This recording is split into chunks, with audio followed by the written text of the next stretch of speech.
it's time to reveal our team and plans for game week 2. Okay. This is my team. All right. So basically, what you will see, I'm just going to move along a little bit. There we go. Oh, hang on. So basically, my team is exactly the same. Currently. Okay, so you're going for the rolling transfer strategy. Yeah, like I said earlier, in the words of Limp Bizkit, keep on rolling. Yeah, so if we just have a look at it now, so yeah, I'm fairly happy with my team. You know, I scored 94 points last game week, which is a good start. Yep. Got to be happy with that. I did feel like I maybe played it a little bit safe, maybe in not getting players like Shimmikas or maybe even a Greenwood. But, you know, look, the plan was to have a team that's really well set for 3 or 4 game weeks that's not going to give me any issues. And this is that team.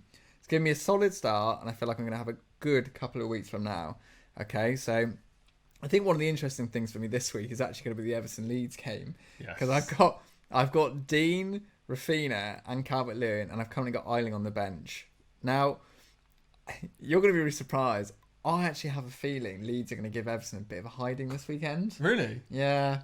What is that? Is there some actual like? No, I just feel that Southampton was so poor. I mean, Everton were very good in the second half, but Southampton were poor. I think Leeds, if they have Calvin Phillips back, which is massive, we don't know. Calvin Phillips is so integral to that team. If he's not back, I think Everton have got a good chance and can win this. If he's back, I could see them kind of running riot over Everton. I think Leeds' first game back at Ellen Road, home crowd, you know, just getting smashed by Man United, they're going to be going all out. Yeah. And the things with Leeds, they either get destroyed or they destroy other teams. I just have a feeling that they may beat Everton quite highly. But do you know what? I'm not going to bench Calvert-Lewin. I've got to play Dean over Eiling, surely. What about that rocket? The rocket that happens every week. Well, mate. So, yeah, that's for everyone, by the way. In all pre-season, be like, you guys are bigging up Eiling too much. Like, don't know what he didn't have any attacking returns last season. Yeah, bang, shut up, off you go. Yeah. No, I agree. I think the team that you've selected right now is probably the most optimal side that you have. Yeah. And I think the big thing for your side right now is all of the players that you would consider cash cows that you could potentially make moves for are just players that you're not even going to be considering getting rid of right now. I look at your side right now. Now, we spoke about previously, Man City have an excellent game week 2, but realistically, what player are you going into and really what player are you going to sell? And I think this is a perfect example of a team that just kind of caters itself towards a rolling of a transfer, definitely.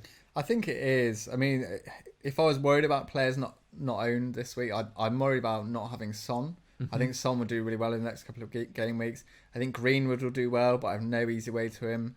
The only issue with my team, and if I was changing it now, I would, is I do feel like I've gone too big at the back. So I think having, you know, Soufal and West Ham don't look great defence. To be fair, Soufal should have had an assist. And he put it in, and Antonio headed it in. He went straight across the bar. And I was like, oh my God. And then Antonio missed the pen. It was classic.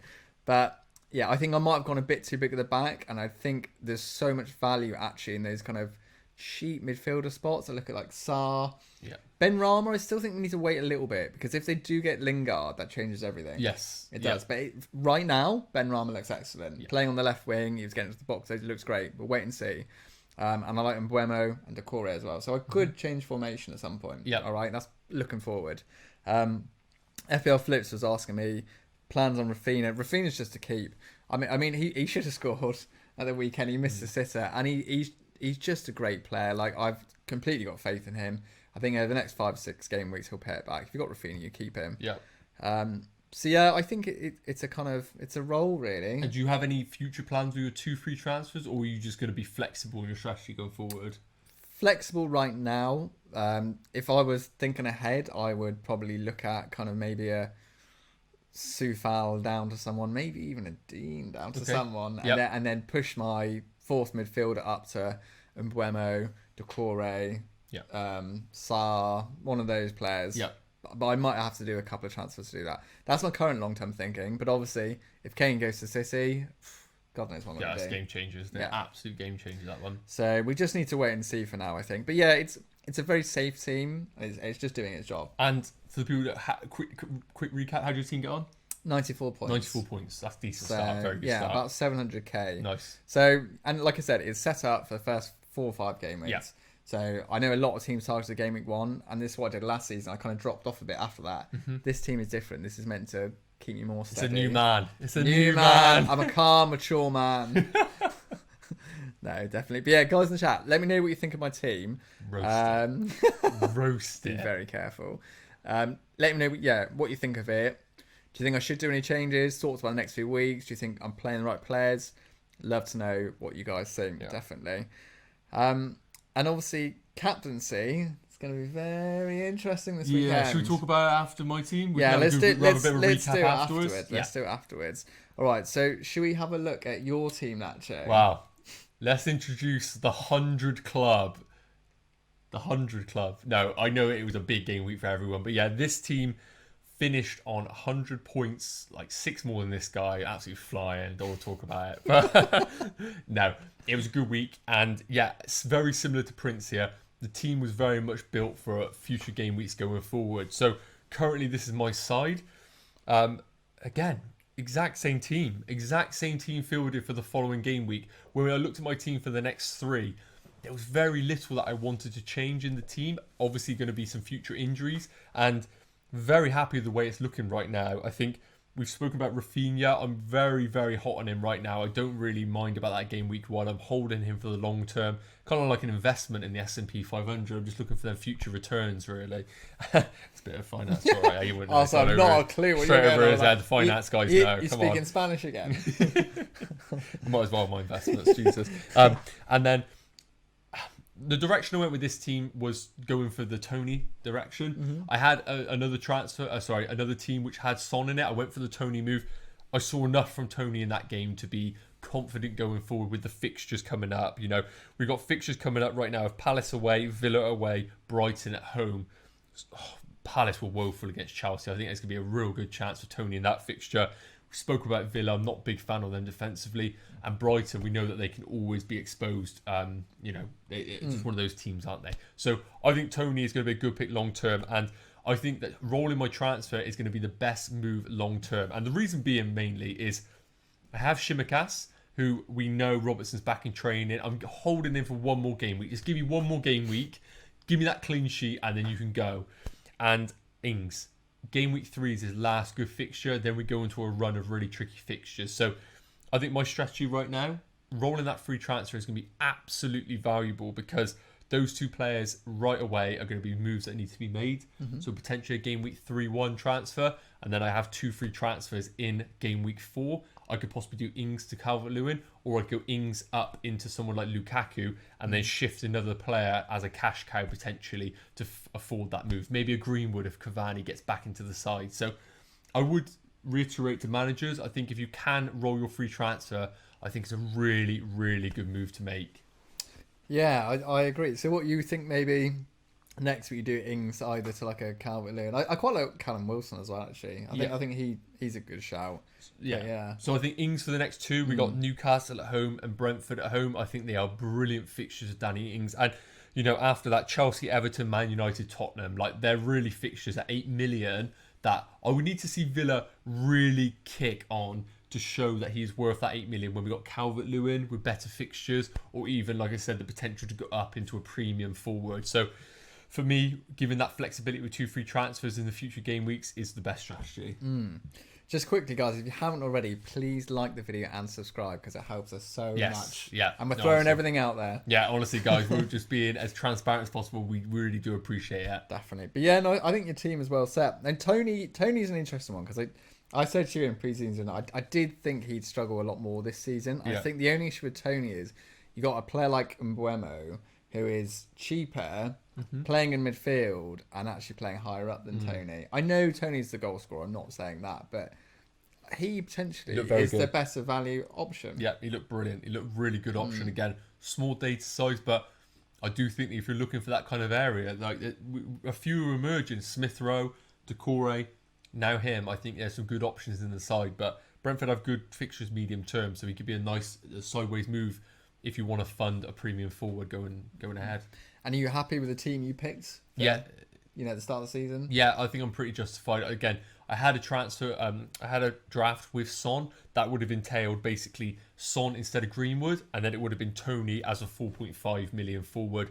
That obviously would have had a really great game week as well, but I think I'm confident with what I've got right now. I don't mind not having Son. I think he is going to do well over the next 3, but I really don't want to be breaking my team right now when I've had performances like we've had in our teams. I think I'm happy to stick with it right now for sure. I think them 2 transfers are more valuable. I have to ask just very quickly, do you regret not having any Everton assets? Absolutely not. Such a liar. Absolutely not. I'd say, honestly. Mate, you need to check out Calvert-Lewin's stats from that game, honestly. 5 shots in the box and he was on, mate, I'd be worried if I was you. Guys, let us know in the chat. Danny Ings or Calvert-Lewin, who is getting more FPL points this season? Let us know. That's going to be close. That is going to be very close. I think I might own both. I do own both of them. Yeah. But okay. Yeah, let us know in the chat. So, captaincy? Okay. Yeah, so should we just touch on captaincy a minute? So captaincy for this week is actually really interesting, isn't it? So it's Bruno versus Salah, isn't it? Mm-hmm. It's going to be that forever, I think. Yeah, so basically, you got Salah is the early kickoff against Burnley at home. And you've got Bruno on the Sunday, I believe, isn't it, against Southampton away. So this is really tight. It's really tight. So Salah... the positives are he's at home. He's got a great home record. And, he's Mr. Consistent. You can always rely on him. He doesn't have the best record against Burnley. That's one slight negative. The other negative is Burnley actually haven't done too bad against Liverpool the last couple of seasons there. So it's not the easiest fixture. Liverpool will have their fans back, and I think that will make a difference. Yeah. But it's not clear-cut. We look at Bruno. Bruno traditionally is very good away from home, but then he's just got a hat trick at home, so he's just basically very good, isn't he? Southampton, they were so poor, and honestly, without Vestergaard, they're in trouble right now. Yeah. They're really in trouble. I can see with Man United's pace them ripping through that side. Yeah. No, I totally agree. So it's very close. Yeah. Who? If you're putting the captaincy on them one right now, who are you putting it on? See, I totally agree. Again, I look at the stats for Fernandes. He definitely wasn't, underlying stats. XG wasn't near them 3 goals, but there's no denying that he was heavily involved in that game. Obviously, getting a hat-trick, that's stupid to say that. But I just think at home with Salah, I just struggle not to back him. Both have penalties, so that's a redundant conversation right there. And I do think that Man United are going to expose Southampton on the counter-attack or in general, but I just think Salah at home against this Burnley side with the fans back, I think he gets the nod for me. I think his stats are still beating Fernandes. I just prefer Salah. I just feel more confident going for him, personally. And again, Fernandes and the Greenwood ownership in my team, I like having that double up. I'd rather go for Salah for my captaincy.